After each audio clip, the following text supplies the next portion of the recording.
رسول الله والذين معه أشداء على الكفار رحماء بينهم تراهم ركعا سجدا يبتغون فضلا من الله ورضوانا۔ آج کی یہ خوبصورت محفل سنی علماء کونسل کی زیر اہتمام محبان صحابہ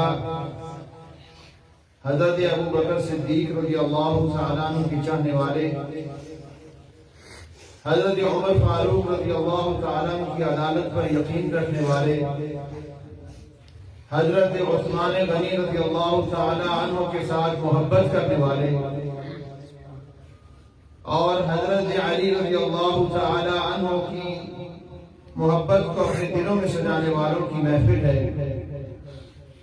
اس محفل میں حاضری ہم سب کے لیے باعث سعادت ہے۔ اللہ رب العالمین ہمیں ایسے لوگوں کا ساتھ ہمیشہ نصیب کرے کہ جو لوگ رسول اللہ صلی اللہ علیہ وسلم کے صحابہ کی بات کرتے ہیں، ان کی سیرت کو بیان کرتے ہیں اور ان کی محبت اپنے دلوں میں بسائے ہوئے ہیں۔ اللہ رب العالمین ہمارا اسی پر خاتمہ فرمائے اور قیامت کے دن اللہ رب العالمین ہمیں حضرات صحابہ کرام کے قدموں میں کھڑا کر دے، یہ ہمارے لیے انشاءاللہ نجات کا باعث ہوگا۔ اللہ تعالیٰ کا قرآن مجید کی ہر سورت رسول اللہ صلی اللہ علیہ وسلم کے صحابہ کی سیرت بیان کرتی ہے۔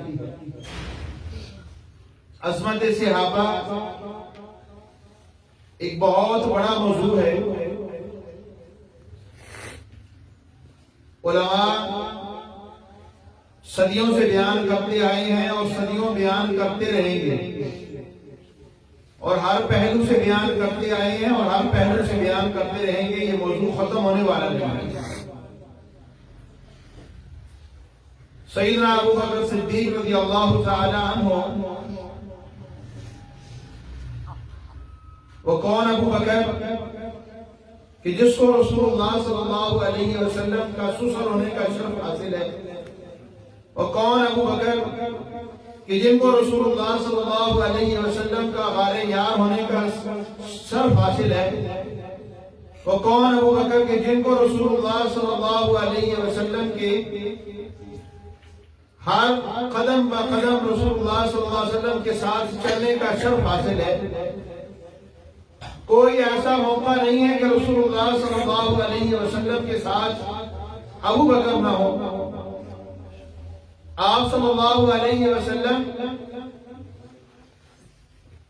مسجد میں ہیں، ابو بکر آپ کے ساتھ ہیں۔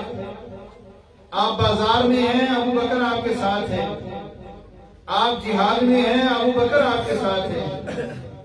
حتیٰ کہ اگر زمانے نبوت سے پہلے کی تاریخ کو دیکھیں تو رسول اللہ صلی اللہ علیہ وسلم کی یہ ساتھ کھڑے نظر آتے ہیں، اور ہم حضرت ابو بکر صدیق رضی اللہ تعالیٰ عنہ کو اپنا آئیڈیل مانتے ہیں۔ جس طرح ہم رسول اللہ صلی اللہ علیہ وسلم کو اپنا پیشوا، اپنا آئیڈیل مانتے ہیں، اسی طرح ہم تمام صحابہ کرام رضوان اللہ علیہم اجمعین کو اپنا سربراہ مانتے ہیں، کہ ہم کہتے ہیں کہ اسی طرح ایمان لاؤ جس طرح میرے نبی کے صحابہ نے ایمان لایا، اسی طرح تم حکومت کرو جس طرح میرے نبی کے صحابہ نے حکومت کی ہے، تم اسی طرح ملکوں کا نظام سنبھالو جس طرح نبی کے صحابہ نے سنبھالا ہے۔ آئیے ہم حضرت ابو بکر صدیق رضی اللہ تعالیٰ عنہ کی زندگی کے حوالے سے تھوڑی سی بات کو لے کر میں اس کو گزارش تھوڑی سی کرتا ہوں، پھر میں بات ختم کرتا ہوں۔ حضرت صاحب تشریف فرما ہے، ان کا انشاءاللہ مفصل خطاب ہوگا، میں تو طالب علم ہوں۔ رسول اللہ صلی اللہ علیہ وسلم دنیا سے تشریف لے گئے، دین مکمل ہو گیا۔ جب آپ صلی اللہ علیہ وسلم دنیا سے چلے گئے، ساتھ ہی ہر قسم کے فتنے انہوں نے سر اٹھانا شروع کر دیا۔ رسول اللہ صلی اللہ علیہ وسلم کے صحابہ پریشان نہیں ہوئے۔ ختم نبوت کا فتنہ، مانین زکات کا فتنہ، مرتد لوگوں کا فتنہ، خارجیوں کے فتنے، یہ سارے فتنے کھڑے ہو گئے. لیکن آج دیکھو رسول اللہ صلی اللہ علیہ وسلم کا صحابی، آپ صلی اللہ علیہ وسلم کا یہ ساتھی، آپ کا یہ شاگرد، آپ صلی اللہ علیہ وسلم نے کیسی تربیت کی ہے سیدنا ابوبکر صدیق کی کہ ان فتنوں سے ڈرا نہیں، مرعوب نہیں ہوا، ہتھیار نہیں پھینکے، مذاکرات نہیں کیے. یہ نہیں کہا کہ ٹھیک ہے جی یہ جو جناب الکریم ختم نبوت ہے ان سے مذاکرات کر لیتے ہیں، ٹیبل ٹاک کر لیتے ہیں. نہیں، یہ تو زکوٰۃ کے منکر ہیں، چل رہی ہے ان کے ساتھ، وہ مذاکرات کر لیتے ہیں. نہیں، مذاکرات نہیں کیے. حضرت ابوبکر صدیق رضی اللہ تعالیٰ عنہ لڑے ان سب کے خلاف. جب ختم نبوت کا مسئلہ آیا، مسلمان کذاب نے، دجال نے اعلان کیا، ابوبکر صدیق رضی اللہ تعالیٰ عنہ نے صحابہ کو اکٹھا کیا، لشکر ترتیب دیا، کہا نکلو، ان کو وہاں سے مارو جہاں سے یہ نکلتے ہیں، جہاں سے یہ فتنہ کھڑا ہوا ہے وہیں پہ اس کو ختم کیا جائے گا. آج تک ایسے زخم دیے کہ آج تک یہ منکرین ختم نبوت روتے ہیں، چیختے ہیں، چلاتے ہیں. اور سیدنا ابوبکر صدیق رضی اللہ عنہ نے وہ تاریخی بات کہی، فرمایا تم نہیں جاؤ گے تو ابوبکر اکیلا لڑے گا جا کے. حضرت عمر رضی اللہ عنہ نے آپ کا دامن تھام لیا، امیر المومنین آپ رہی یہیں پہ، ہم ہیں، ہم لڑیں گے جا کے. اور پھر ابوبکر صدیق نے کہا تم سارے جا کے لڑو. ابوبکر کو مدینے کے درندے چیرتے ہیں، پھاڑتے ہیں، پھاڑ دیں، لیکن تم سارے جا کے لڑو.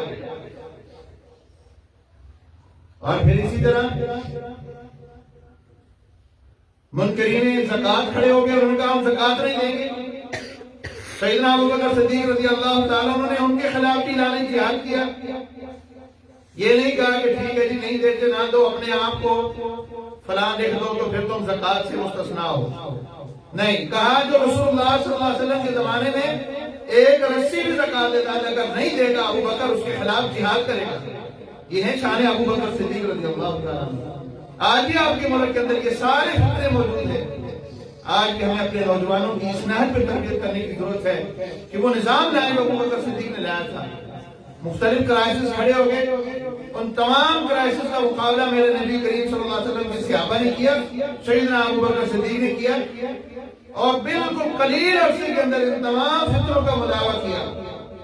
آج آپ کے ملک کے اندر کرائسس بڑھتے جا رہے ہیں، یونٹ بنے ہوئے ہیں، اور پھر اس کے اوپر ایک بڑا جرنل بٹھا لیا جاتا ہے، مختلف صوبوں کے آئی جی ان کو لا کے بٹھایا جاتا ہے. جی کرائسس کیسے ختم ہو؟ کہ اللہ کے بندے کرائسس تم سے نہیں ختم ہوں گے. کرائسس ختم کرنے سیدنا ابوبکر صدیق کی سیرت کو فالو کرو، پھر تمہارے کرائسس ختم ہوں گے. منکرین زکوٰۃ کے ساتھ نمٹنا ہے تو سیدنا ابوبکر صدیق کے رول نافذ کرو. اور اسی طرح ختم نبوت کے منکروں سے اگر لڑنا ہے تو سیدنا ابوبکر صدیق رضی اللہ عنہ کا طرز حکومت لے کے آؤ، سیدنا عمر کا لے کے آؤ، سیدنا عثمان کا لے کے آؤ، سیدنا علی کا لے کے آؤ، پھر تم اس کرائسس سے نپٹو گے. تو یہ ہے صحابہ کرام کی سیرت. اللہ تعالیٰ سے دعا ہے کہ اللہ رب العالمین ہمارے نوجوانوں کے دلوں کے اندر بھی اسی طرح محبت پیدا کر دے. ہمیں اپنے نوجوانوں کی اس نہج میں تربیت کرنے کی ضرورت ہے. اپنے بزرگوں کی، اپنے پولیس والے ساتھیوں کی، اپنے آرمی والے ساتھیوں کی، اپنے وکلاء کی، اپنی ججز کی، ہمارے علماء کرام کی اس وقت بہت بڑی ذمہ داری ہے کہ ہر طرف سے فتنے سر اٹھا رہے ہیں. تو ہمیں ان فتنوں کو کچلنا ہے اور اسی طرح کچلنا ہے جس طرح سیدنا ابوبکر صدیق نے کچلا تھا. اللہ رب العالمین سے دعا ہے کہ اللہ رب العالمین ہمیں سمجھنے کی توفیق دے. ہماری